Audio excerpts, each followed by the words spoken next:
एक साल में 2 सेमेस्टर होंगे और हर 6 महीने पर एक परीक्षा होगी और दोनों सेमेस्टर्स के अंकों को जोड़कर आपकी फाइनल मार्कशीट तैयार की जाएगी।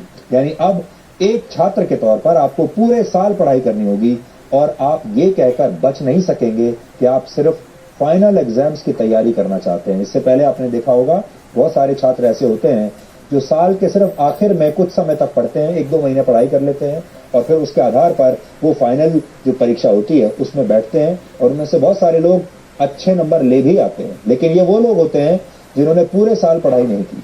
अब आपको पूरे साल पढ़ाई करनी पड़ेगी। इसके अलावा बोर्ड की परीक्षाओं को आसान बनाया जाएगा और इसमें छात्रों की क्षमता पर ज्यादा ध्यान दिया जाएगा। रटने की क्षमता नहीं, समझने की क्षमता पर ध्यान दिया जाएगा। ट्यूशन और कोचिंग क्लास के जरिए रट्टा लगवाने की आदत को समाप्त कर दिया जाएगा। बोर्ड परीक्षा देने वाले छात्रों को अब उनकी पसंद की भाषा में परीक्षा लिखने की पूरी छूट होगी। उदाहरण के लिए अगर आप चाहें तो हिंदी या अंग्रेजी में से किसी एक भाषा में अपनी परीक्षा दे सकते हैं। छात्रों के रिपोर्ट कार्ड्स को भी अब पहले की तरह तैयार नहीं किया जाएगा। किसी छात्र को फाइनल मार्क्स देते समय उसके व्यवहार, एक्स्ट्रा करिकुलर एक्टिविटीज में उसके प्रदर्शन और उसकी मानसिक क्षमताओं का भी ध्यान रखा जाएगा। इसके अलावा रिपोर्ट कार्ड को 360 डिग्री असेसमेंट के आधार पर तैयार किया जाएगा। इसमें छात्र खुद को भी अंक देंगे, यानी अपना खुद का भी विश्लेषण करेंगे। विषय पढ़ाने वाले शिक्षक भी छात्र को अंक देंगे और छात्रों के सहपाठी भी उनका आकलन करेंगे। कॉलेज में पढ़ाई करने वाले छात्रों के लिए भी इस नई शिक्षा नीति में बहुत सारे बदलाव किए गए हैं। इसलिए जो छात्र अब कॉलेज में इसके बाद जाने वाले हैं वो भी ध्यान से अभी देख लें।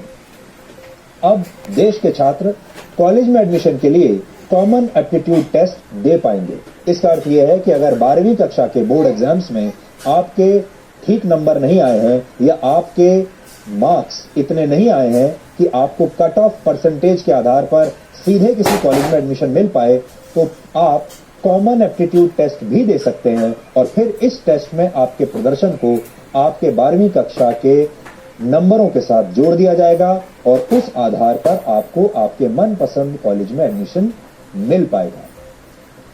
ग्रेजुएशन की पढ़ाई को 3 और 4 वर्षों के कोर्स ड्यूरेशन में अब बांट दिया जाएगा। पहले अगर आप कॉलेज की पढ़ाई बीच में ही छोड़ देते थे तो आपको ग्रेजुएशन की डिग्री नहीं मिलती थी। या तो आप पूरी पढ़ाई कीजिए और या बिल्कुल मत कीजिए। लेकिन नई शिक्षा नीति लागू होने के बाद अगर आप 1 साल के बाद कॉलेज छोड़ देते हैं तो आपको सर्टिफिकेट दिया जाएगा।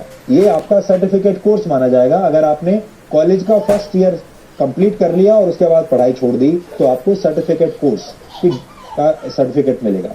इसी तरह अगर आप सेकेंड ईयर पास करने के बाद 2 साल के बाद पढ़ाई छोड़ देते हैं तो आपको डिप्लोमा दिया जाएगा और अगर आप थर्ड ईयर यानी 3 साल की पढ़ाई पूरी कर लेते हैं तो आपको बैचलर्स डिग्री दी जाएगी और अगर आप 4 साल का कोर्स करके बैचलर्स डिग्री लेना चाहते हैं तो आपको रिसर्च के सर्टिफिकेट के साथ ये डिग्री मिलेगी। इससे उन छात्रों को बहुत फायदा होगा जो कॉलेज के दौरान किसी प्रोजेक्ट पर काम कर चुके हैं। 4 वर्ष के इस कोर्स में स्कूल के छात्रों की तरह कॉलेज के छात्र भी अलग अलग विषयों की पढ़ाई एक साथ कर पाएंगे। इस व्यवस्था को मल्टी एंट्री और मल्टी एग्जिट वाली व्यवस्था कहा जाता है।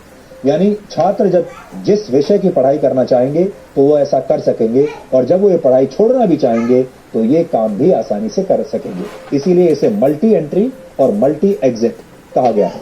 आप जब चाहे एंट्री ले सकते हैं और एग्जिट भी कर सकते हैं जब चाहे। इसके अलावा एक एकेडमिक बैंक ऑफ क्रेडिट बनाया जाएगा।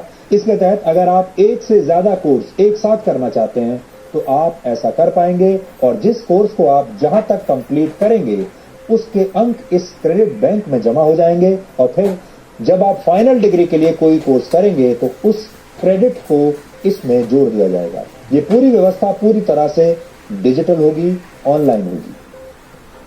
मानव संसाधन विकास मंत्री रमेश पोखरियाल निशंक और उनकी टीम ने इस नई शिक्षा नीति पर आज क्या कहा ये भी आज आपको सुन लेना चाहिए।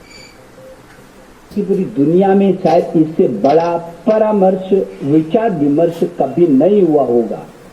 इतना बड़ा नवाचार ये दुनिया के लिए एक उदाहरण है जब किसी नीति पर देश के कोने कोने से अभिभावकों से, छात्रों से, अध्यापकों से, विशेषज्ञों से, शिक्षाविदों से राजनीतिज्ञों से, जनप्रतिनिधियों से और यहाँ तक कि 1,25,000 ग्राम समितियों से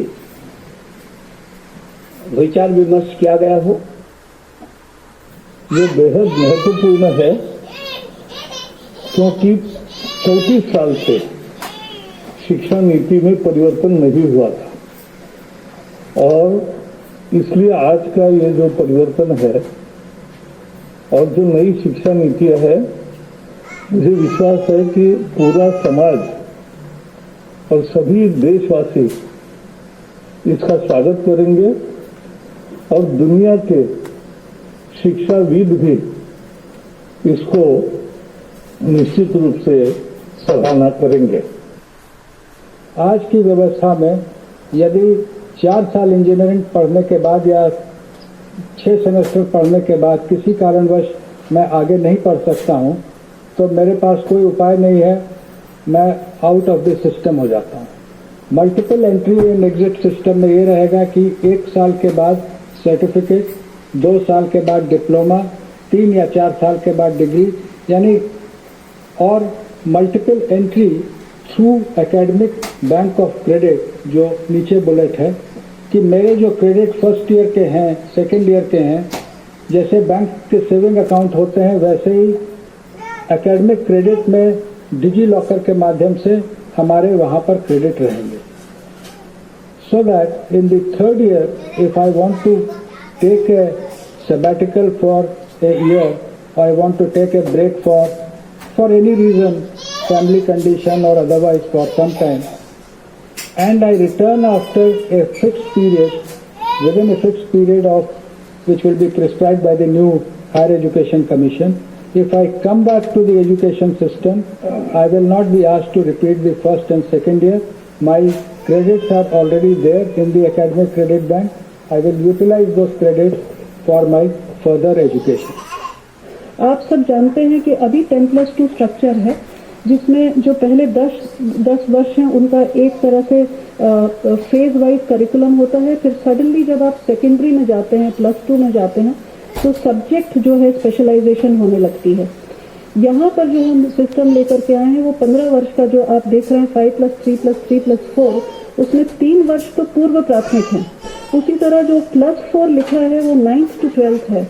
इसमें भी जैसा कि सर कह रहे थे, जैसा हायर एजुकेशन में है, कोई स्ट्रीम्स नहीं है, मल्टी डिसिप्लिनरी होगा। अगर बच्चा फिजिक्स के साथ, जैसा सर ने कहा, फैशन स्टडीज लेना चाहे, बेकरी कन्फेक्शनरी कुछ पढ़ना चाहे केमिस्ट्री के साथ, इट विल बी परमिटेड।